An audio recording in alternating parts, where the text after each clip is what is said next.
Ford Fiesta jedan je od najprodavanijih malih automobila. Ovo je najnovija generacija s kojom je Ford napravio neke krucijalne izmjene.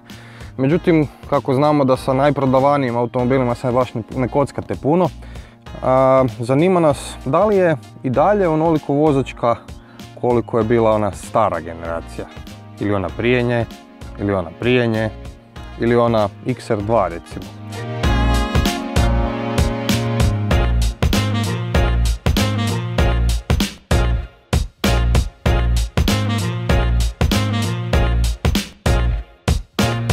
Sa Ford Fiestom Sebastian Ogier vozi svjetsko VRC prvenstvo, odnosno svjetsko prvenstvo u reliju, i idemo poprilično dobro. Mi se s njim ne možemo mjeriti, iako je baza ista. Sebastian Ogier nema 3 cilindra, 1,1 litru, atmosferski motor sa moćnih 70 konja.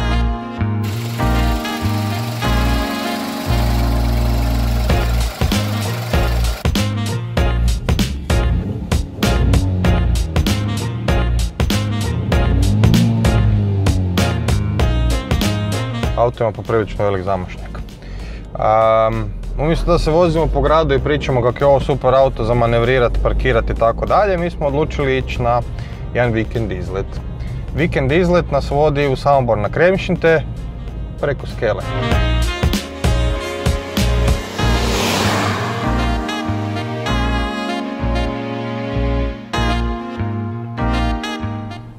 Skela Med Save povezuje Zaprešić i Samobor.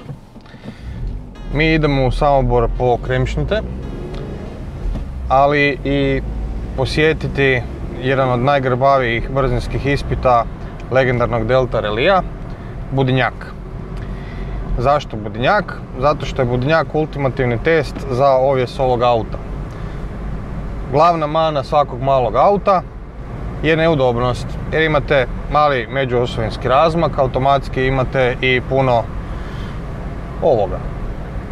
Fiesta je produžena za 20 cm, što je otprilike tak negdje, i trebalo bi biti udobnije od stare, pa ćemo provjeriti je li to istina. Taman nam je pobjegla.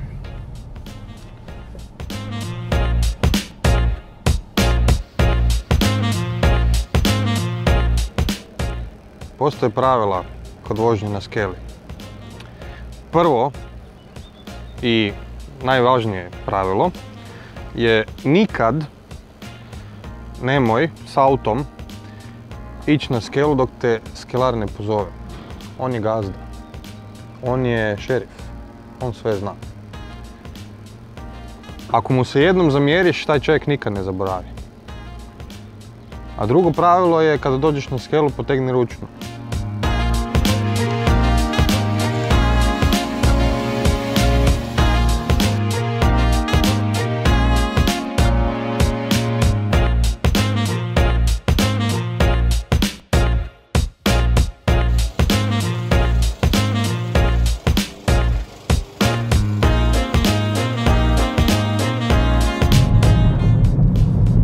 Evo, jedan od znanstvenih testova. Nalazimo se na staroj samoborskoj cesti koja je sagrađena Bog te pita kada i napravljena je od ovih sastava betonskih kojekakvih koji su zbog nivelacija u raznim ovako visinama.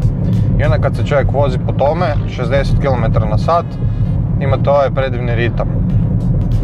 Ruke su dole s volana, hupseri su postojani, malo ćemo se poravnat.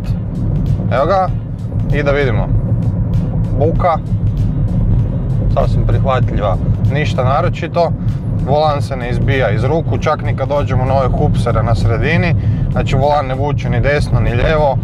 Fiesta je na cesti ko posađena. Čak evo i kočenje, opa!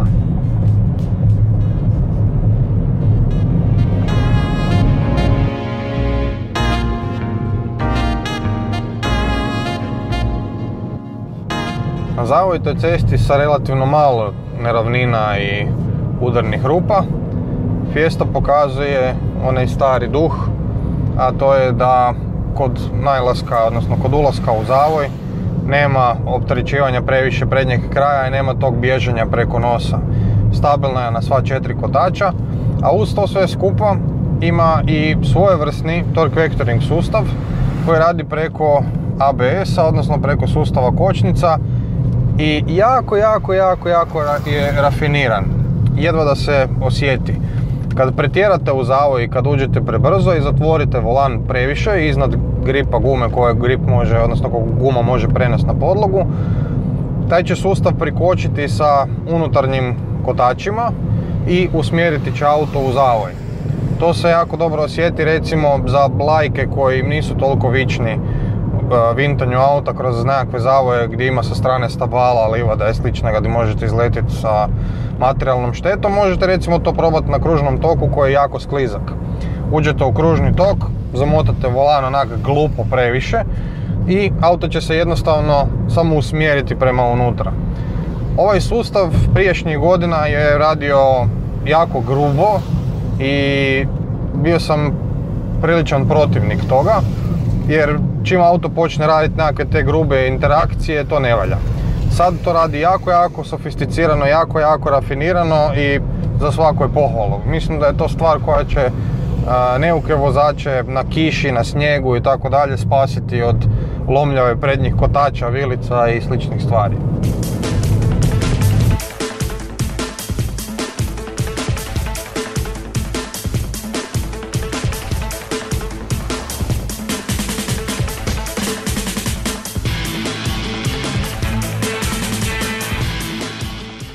Evo nas na Budinjaku, pokraj table obavezno šrekanje, moje najdrže table koja postoji u prometu. Budinjak je jedan od najzahtjevnijih brzinskih ispita u Hrvatskoj. Nije samo zahtjevan zbog njegove dužine, nije samo zahtjevan zbog velike količine zavoja, različitih ritmova koji se protežu kroz cijeli brzinski ispit, već je najzahtjevniji po pitanju asfalta. Cesta je u komi, cesta je poprilično uništena jer ovdje za vrijeme zime ima jako puno snijega, leda i tako dalje, koja uništava kasnije asfalt. A asfalt je karakterističan hrvatski autohtoni asfalt, gdje u 3 km imamo jedno 6-7 različitih slojeva asfalta, udarnih rupa, ovakvih nekakvih prelaza, šodera, haklova i ko zna čega. To sve skupo razbacuje auto po cesti, odvaja kotač od zemlje, gubite kontakt sa podlogom, mijenja se putanja, ne možete kočiti tamo gdje bi htjeli i tako dalje. Ukratko, relijašima koji nemaju kvalitetan ovjes, ovaj brzinac je noćna mora. Ultimativni test za ovjes naše male Fieste.